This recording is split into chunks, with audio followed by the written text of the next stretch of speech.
It seems like we are finally getting a new game mode. I say finally, when we think about the era of the anniversary, we did get a new game mode. It just wasn't one that people were particularly enthused about. Alright, Colosseum came to the game, everybody was hyped up about new game mode, new rotating bosses, all this good business. Maybe it fell a little bit flat and most people do just kind of full auto and forget, right? But Meathead has confirmed we are getting a brand new game mode and it sounds like it's coming soon.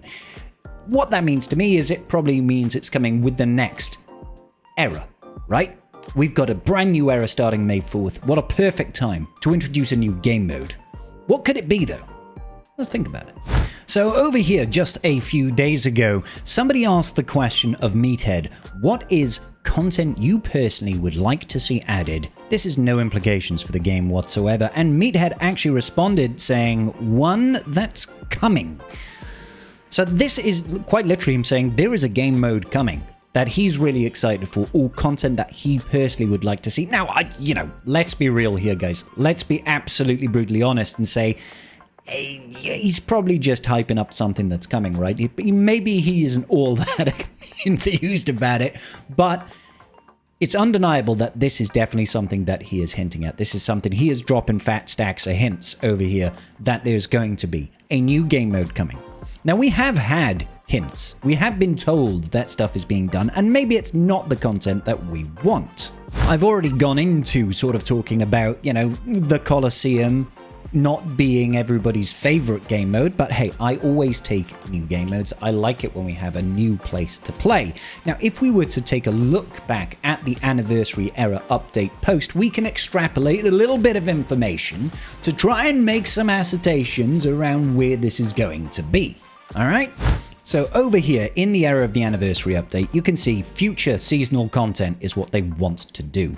Oftentimes, players will be building 2 or even 3 squads out of the marquee and journey guide units they unlock during an era. We want to support player agency in developing these squads.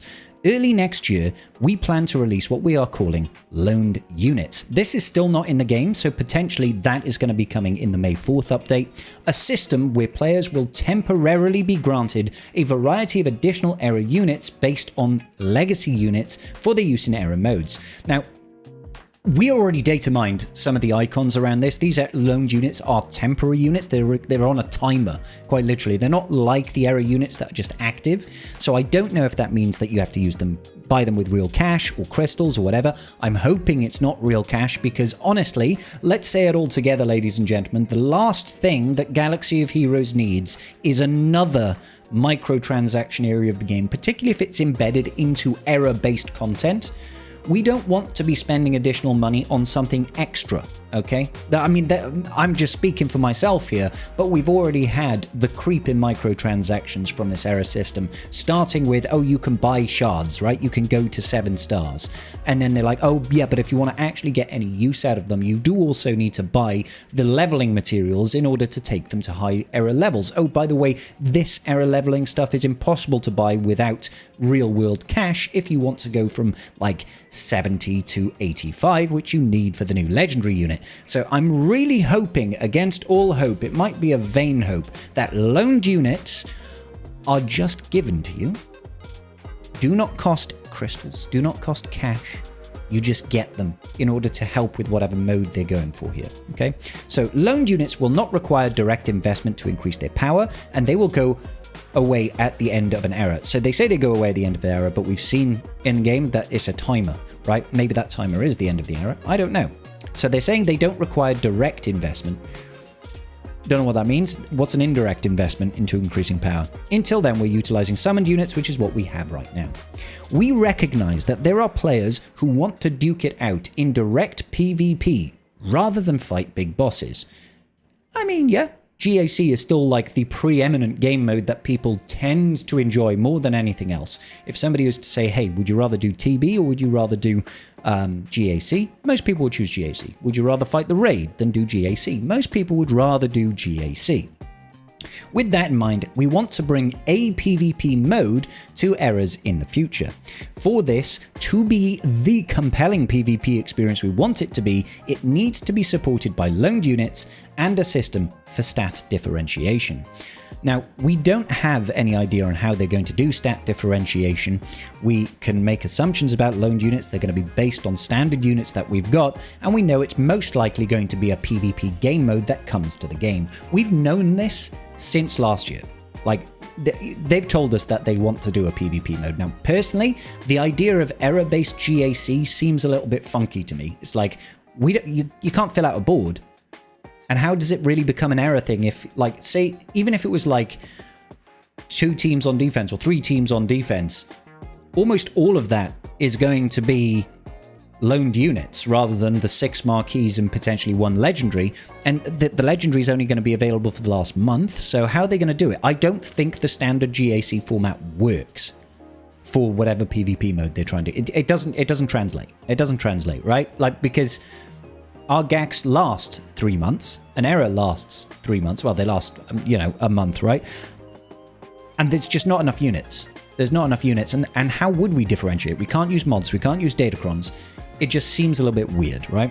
However, for error PvP, mods can be complicated, and they introduced a wide variance in player experience and competitive viability based on random rolls. So they're saying, like, mods are hard to be fair to everybody, especially in their error format. Their error format, when they released it, they were talking about errors are for everyone, right? That's the drive, is that, even if you are a 2-week-old player or a 10-year-old player, everybody should have the same opportunity to compete based on, well, how much money you throw at the game. Let's be real.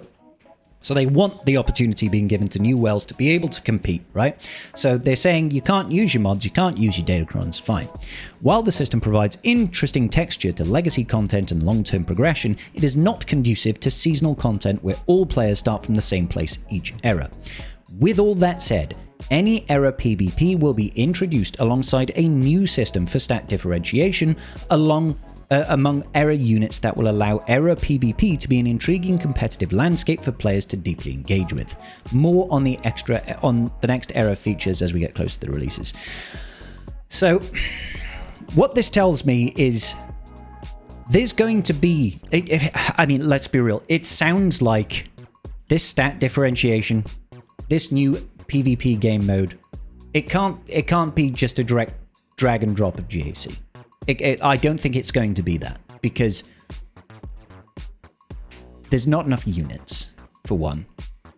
How are we going to do stat differentiation? Now, is that going to be through the loaned units? Are we going to have a vast selection of loaned units and maybe their leaderships are going to interact differently? Or do they have unique buffs, like unique effects that pass buffs to your allies, so that which error units you choose, which loaned units you choose, are going to have a real tangible impact on how you perform in PvP?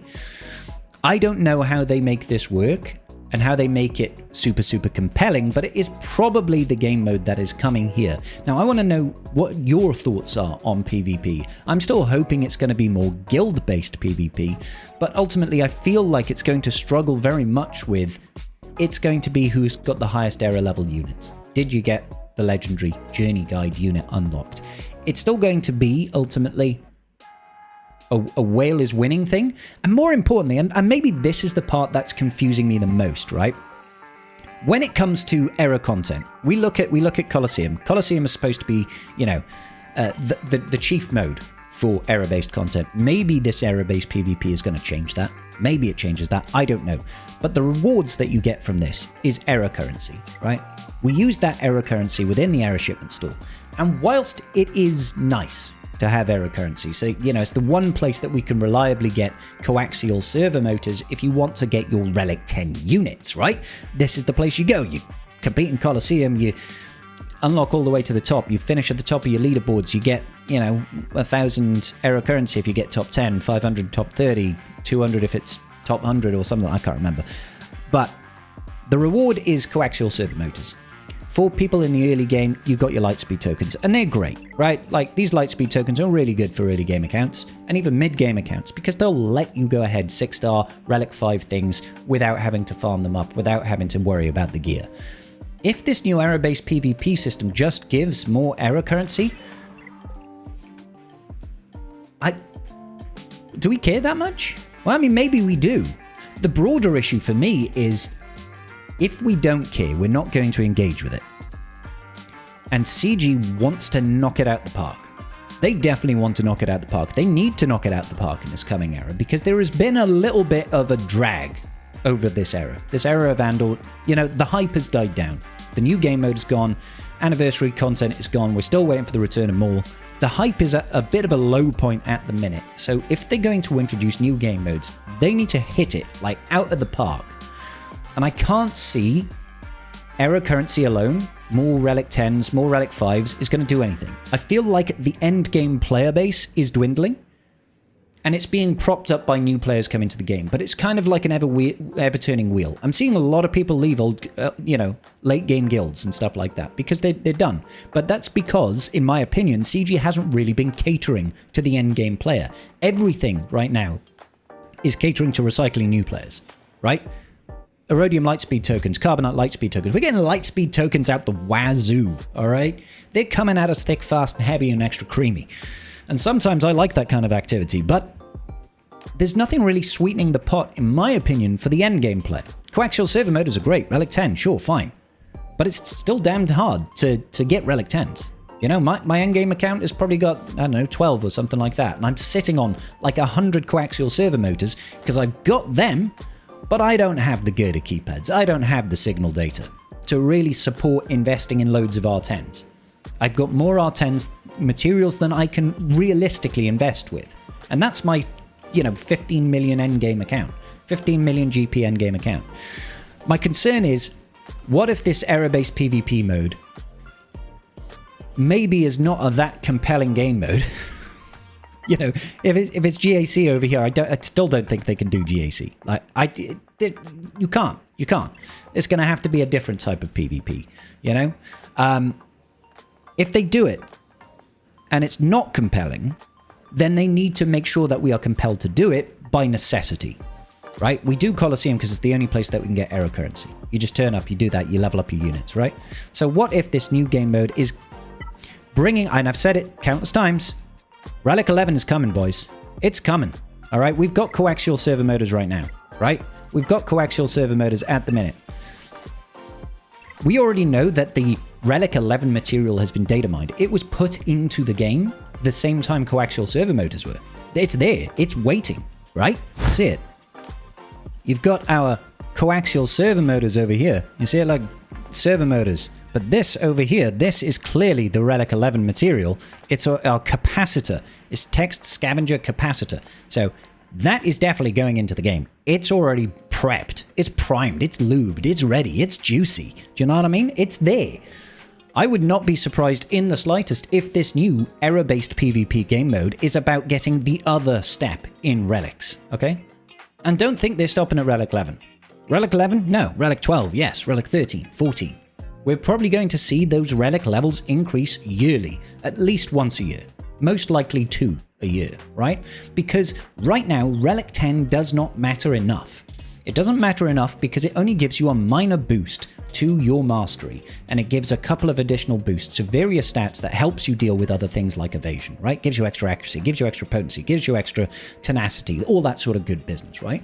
But in essence, on itself, by isolation, Relic 10 doesn't matter.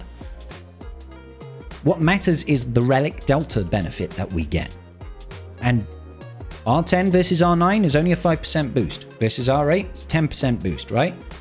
The more relic levels they introduce, the bigger that we can make that delta, the more important it becomes and the more worthwhile relic levels become. CG is going to want to push us in that direction of let's keep on creeping that relic level. R10 now, R11 come May 4th, R12 by December, and so on and so forth. And it has to be introduced by new game modes, I'm guessing. So the only way that I see error-based PvP working is if the rewards are too good to pass up.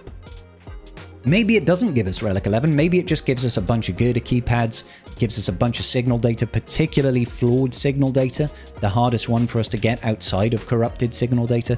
It's just going to be about enabling people to get to higher relic levels and then raising the ceiling. Constantly raise that ceiling until it's just out of reach. That's how I feel like this is going to go. All right? We're going to find out soon enough. On Tuesday, it's going to be the last marquee of the era of Andor. We're going to get the KX security droid, which means right after that, a week later, we need to know what's coming in the next era. And the next era has to be a big one. It's May 4th. It is Star Wars Day. It is the month in which the new film Mandalorian and Grogu is released. Therefore, it needs to be big. And this is the only way that I see it happening. This is the only way I see it happening. But I'm curious, what do you guys think? It's got to be a PvP mode. Has to be an era-based PvP mode. What do you think they're going to do? How do you think they are going to approach this? Because I don't know how they do this and make it fun and engaging. And I'm worried about loaned units, just adding another place for people to spend money. That's, I mean, again, that to me is just another sort of nail in the coffin for a long-term player. It's like, oh, okay, so forget all the investments that I've got in my existing roster. You just want to try and keep penny pinching and keep trying to get us to invest in new ways. I'm also a little bit concerned, and I'll put this as a final point because I know I'm rambling. I'm absolutely rambling. I am a rambling man about stuff. I'm concerned about time in game. Rote already takes a damn long time. GAC can take a long time. Sure, you can blitz through it in 30 minutes, but if you are, endgame Kyber and you're looking to scout your opponent, set defenses, remod, datacrons, all that good business, it can take a while, each GAC. Then you throw in stuff like Conquest. Conquest coming in, taking away 2 weeks of our time. I know, granted, endgame you can blitz through Conquest in like a day or two, and then it's just farming, right? But for a lot of players, it's a lot of time, right? So if this new PvP game mode is really time intensive, they need to take away from somewhere else. They need to lower our time in game because it's going to get overwhelming. But I want to know your thoughts, ladies and gentlemen. Please let me know in the comment section down below, and I will see you all in the very next video. Peace out, and may the Force be with you.